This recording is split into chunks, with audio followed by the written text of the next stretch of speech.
Welcome to the America's 360 podcast. Get the inside scoop and the outside perspective on the latest developments from Canada, Latin America, and everywhere in between. America's 360 is a production of the Woodrow Wilson International Center for Scholars. Welcome to America's 360. I'm your host, John Molesky. This program is brought to you by the world's #1 think tank for regional studies. America's 360 is a collaboration among the Wilson Center's Argentina Project, Brazil Institute, Canada Institute, Latin American Program, and Mexico Institute. On January 6th, the day the U.S. Congress met to certify President-elect Joe Biden's Electoral College victory, a pro-Trump protest turned violent, overwhelming security, breaching and attacking the U.S. Capitol building in Washington, D.C. As these shocking events unfolded, the eyes of the world were on the United States and on the state of its democracy. In this episode of America's 360, we'll take a look at perceptions from the Americas about the riot on Capitol Hill. What are other countries saying? And what are the implications for the U.S.'s image and standing? These are just some of the questions our roundtable will explore, and our regulars will have help from a number of special guests, a group of journalists from news organizations in Mexico, Brazil, Argentina, and Colombia. So let's welcome back the America 360's Roundtable. Please say hello to Argentina Project Director Benjamin Gadet. Hey, John. How are you, John? Hey, Benjamin. Welcome back. Also, Brazil Institute Director Ricardo Zuniga. Hi, John. Hey, Ricardo. Latin American Program Director Cindy Arnson. Hey, John. Happy New Year. Hi, Cindy. Thank you. Happy New Year to you as well. And Mexico Institute Director Duncan Wood, who will be moderating today's roundtable and introducing our special guests. Hey, Duncan. Hey, John. Thanks very much. So It's all up to you, Duncan. I appreciate that. John, thanks for introducing today's session. And, as you mentioned, we've got four very special guests with us today. Outstanding journalists from the region who are present here in the United States and elsewhere. And I'd like to introduce them one by one. A very good friend of the Mexico Institute, José Díaz-Briseño, who is the Washington correspondent for Mexico's Reforma newspaper. Good afternoon, José. Thank you for the invite, Duncan. Thank you. Great to have you. Paola de Orte, a correspondent in D.C. for Brazil's O Globo newspaper. Hi, Paola. Hi, thank you for inviting me, Duncan. Great to have you. Rafael Mathus Ruiz, U.S. correspondent for Argentina's La Nación. Hey, Duncan. Good to be with you. Thanks for being here, Rafa. And Alejandro Santos, former director of Colombia's Semana magazine. Alejandro. Hello, Duncan. Thank you for having me. Well, they're here to give us a look into the regional perceptions of last week's events. And I think what I'd like to begin with is just to I'm a foreigner here in the United States myself. And I think that last week's event showed an image of the US that really shocked people here and around the world. And I'd like to ask each of you, how have people, the government, society, social media reacted to last week's events? And let's begin with you, Jose, if you don't mind talking about the Mexican case, because it's particularly fascinating because we have, of course, have a president there who has a rather complicated relationship with President Trump and with President-elect Biden. But why don't you give us your take on the Mexican reaction to last week's events? I guess just like everywhere else around the world and also here in America, the events of last week were shocking. In general terms, all newspapers in Mexico and all TV stations covered the events, whether with a correspondent or or remotely. And even tabloids in Mexico carried the storming of the Capitol the next day in their front pages. That speaks to you about how widely known this event went in Mexican society. Now, let's say, obviously, among Mexican intelligentsia, this was shocking both because of political and also visually, because the fact that one of the seats of power in the U.S. has been breached and attacked is just extraordinary. It's also been seen as the culmination of all the extreme voices that Trump has unleashed during his presidency. And the big question, just like I guess everywhere else, is how come a professional police department like the Capitol Police allowed this to happen? I think that little by little in the past few days we've learned a lot about it, but still it's a question that it's in the people's minds. Another thing, as you were mentioning, Duncan, is the relationship between AMLO and Trump. Suddenly, because of AMLO's supposedly or allegedly non-interventionist foreign policy, he didn't comment directly on the events around the Capitol. But right away, the moment that the social media platforms started to disavow Trump and sustain him from participating, AMLO came to the defense of Trump unwillingly, saying that he didn't like censorship. Obviously, by not taking a position, AMLO was taking a position in favor of a guy who has supported him, even in the most extreme of circumstances, just because of him helping with the migration containment from the Central American migrants. Alejandro, I'd like to ask you about the reaction in Colombia. Colombia and the United States historically have been very strong allies. In fact, Colombia is probably the United States' most important ally in South America. And at the same time, Colombia is a country that has experienced political as well as criminal violence, violent armed groups, as well as political polarization. So tell us a little bit about how all of these events in the U.S. were perceived in Colombia.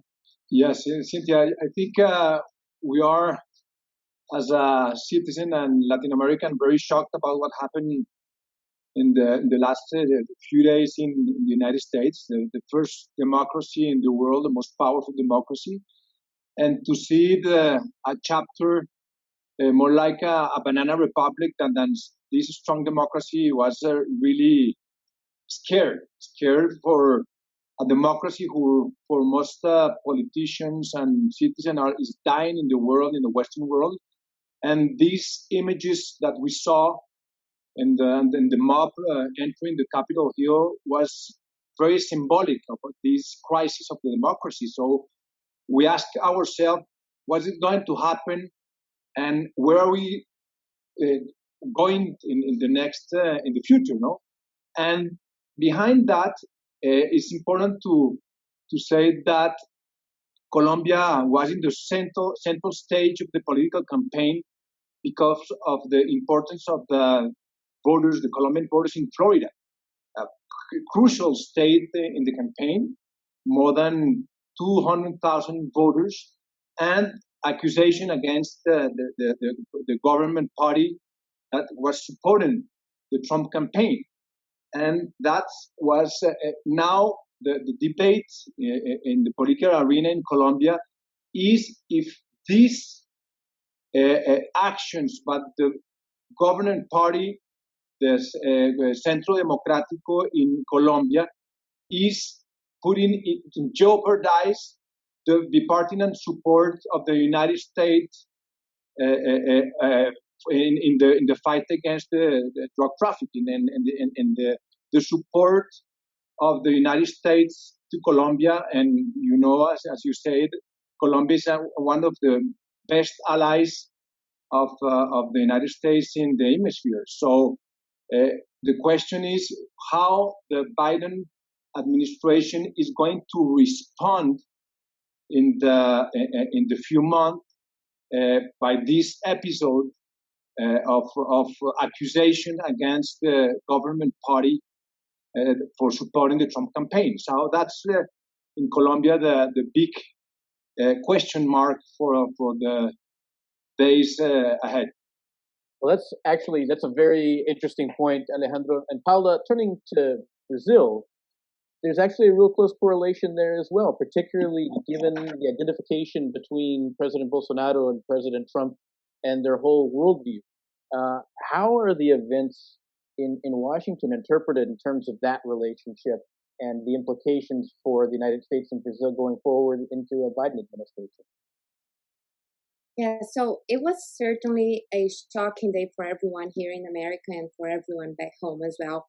The newspaper that I worked for had on its cover as its main title the next day, Trump incites attack to democracy and mob invites U.S. Congress. And other newspapers had attack to democracy on their covers. And actually other Brazilian newspapers had the words like shame, frightening, and chaos on their covers as well. So it was a day where everyone on social media in Brazil was talking about what was happening at the Capitol.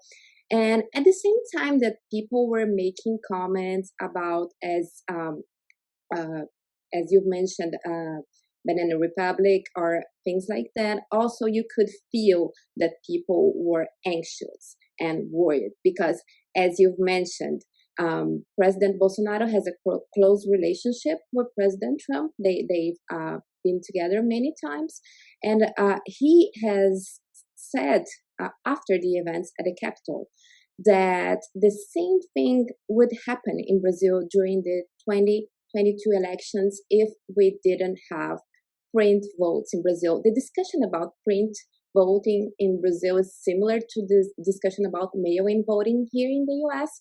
So actually, he was trying to convey the idea that we would have chaos in Brazil due to our election system, which is something that could make people anxious because our electoral system has been working well during the last 30 years.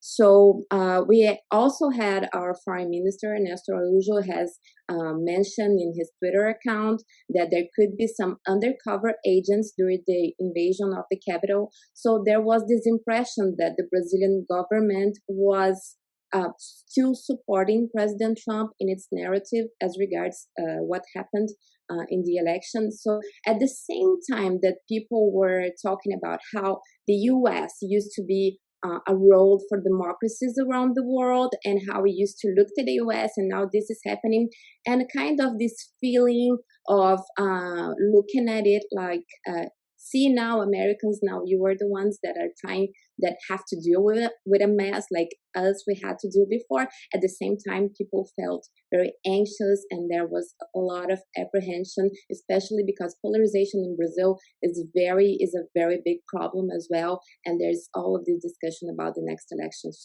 for us.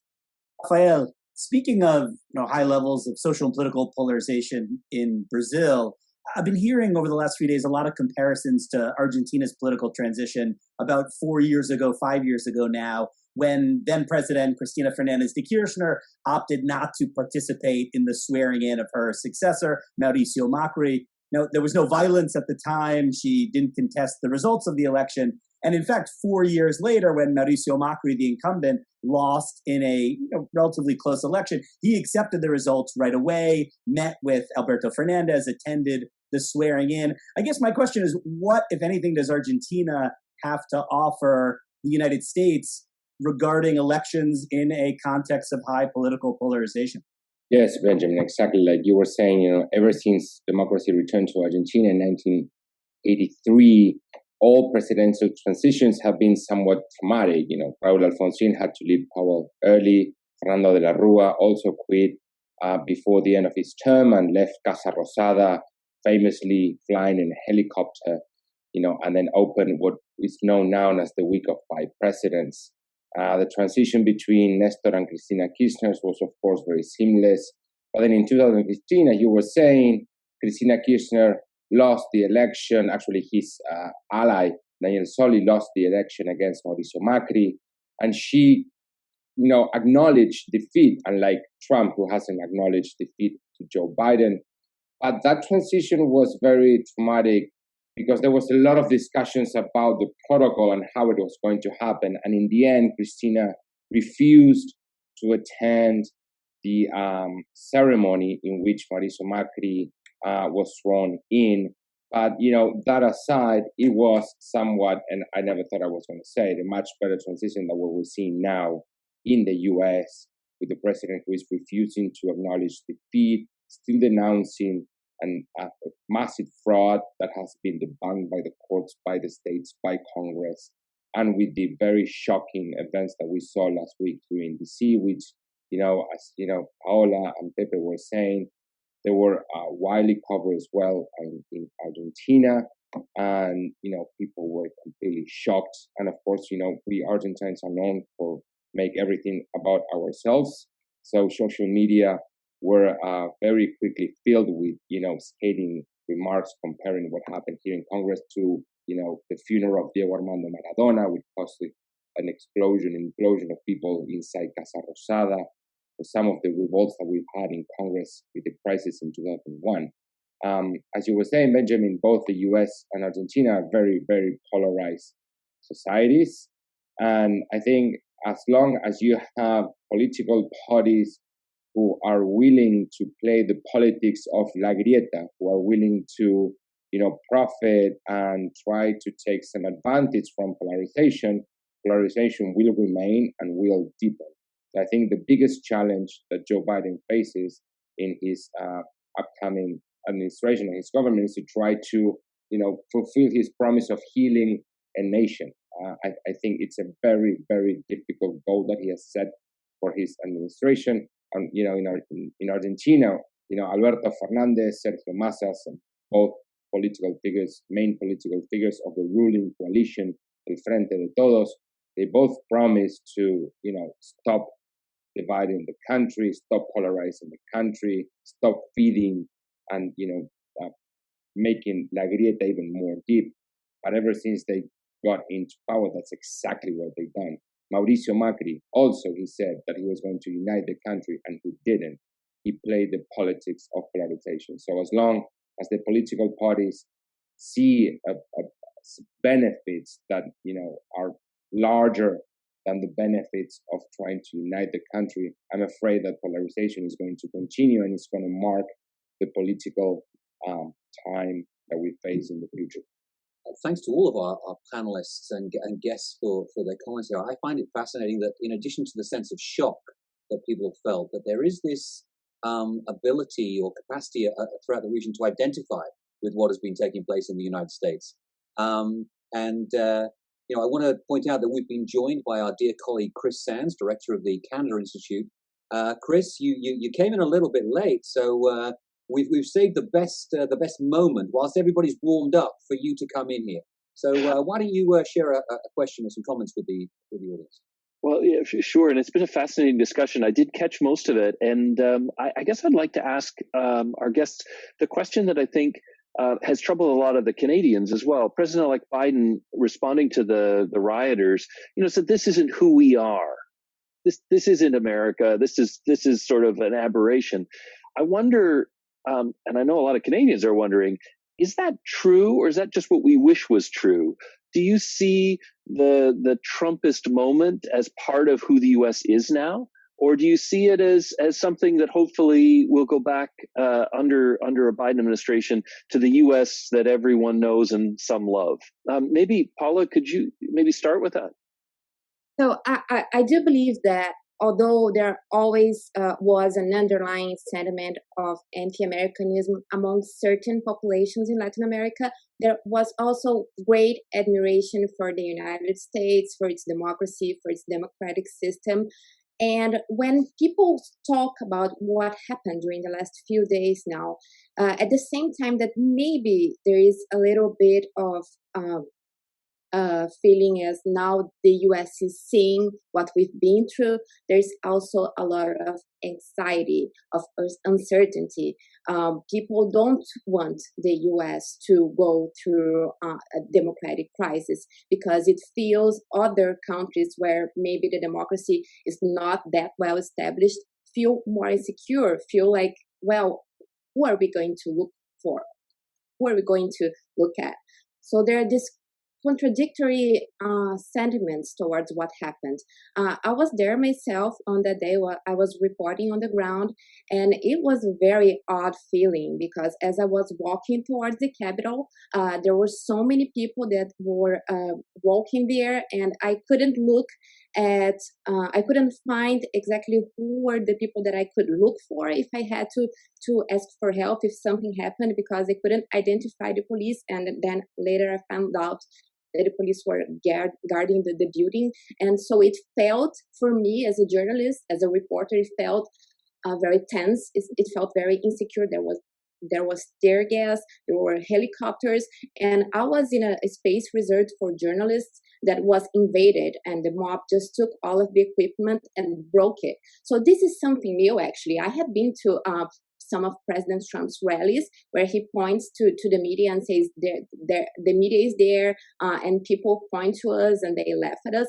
And I had seen that before, but that didn't feel as unsafe as it felt this time. Thanks very much. And Jose, what did you see? Do you feel the same, that this is maybe a new face of America, or is this perhaps just an aberration? Hopefully the Trump moment will pass.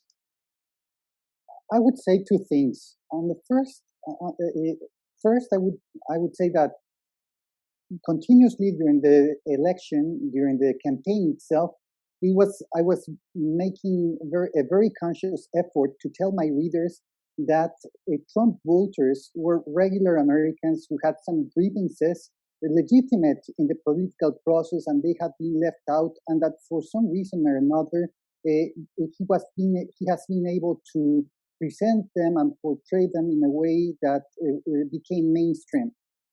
I didn't want, during my reporting during the campaign, to transmit to my readers that Trump voters were some weirdos, wackos, crazy people who, were mostly racist. But what we saw last week at the Capitol were these elements from the fringe right extremist types that crystallize exactly many of the stereotypes that people outside of the U.S. had of the Trump voters. I think it's important to make that distinction because Trump voters are not all these crazy types that we saw in television with the fur heads and everything. But it's true that the events crystallized that image that that extremists could take over at some moments in the political history of the U.S. with dangerous consequences. Second, I would say that perhaps the people most surprised with what happened are Americans themselves. I would say that because many people in the intelligentsia outside America understand that this image of the U.S. democracy as something perfect and, the shiny city and on the hill, it was part of American nationalism that was tried to be projected also above. But we all know that that U.S. democracy was imperfect. We all know the troubled history of slavery, segregation in the U.S. that didn't guarantee political rights for many people in the U.S. So I would say that for many in the intelligentsia in Mexican circles, it was just an example of how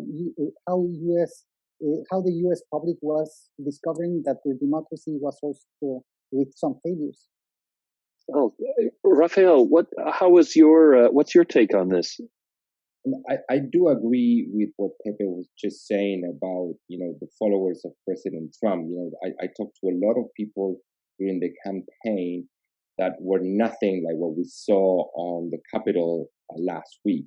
These are just like moderate conservative Americans who want small government. They don't like regulation. They don't like high taxes. They don't like that abortion is legal.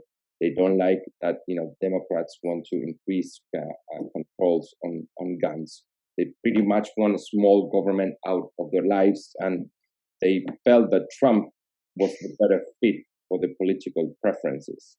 Now, I do believe that Donald Trump lost the election, but Trumpism, his political brand, the movement that he created 4 years ago, is very much alive.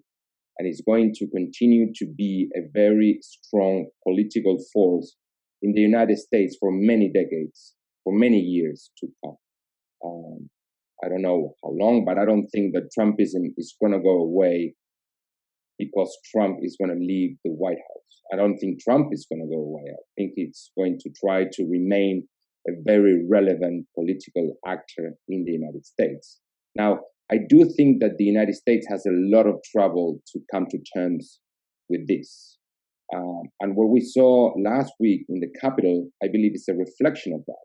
The fact that no one saw the possibility of violence, that the police was completely unprepared to deal with the most radical elements of the Trump movement.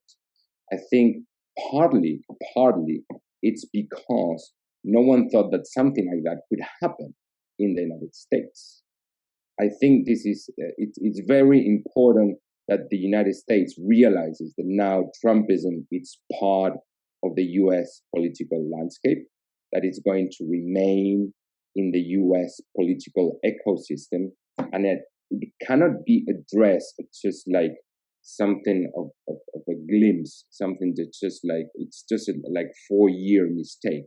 No, Trumpism was in the making before Trump arrived, and Trumpism will survive, after Trump leaves the White House. Alejandro, I want to bring you in on the same question. Trumpism, lasting or an aberration? I think that the key question here is how strong will be the social support of Trump. And I think, is there more Trumpism than Republicanism?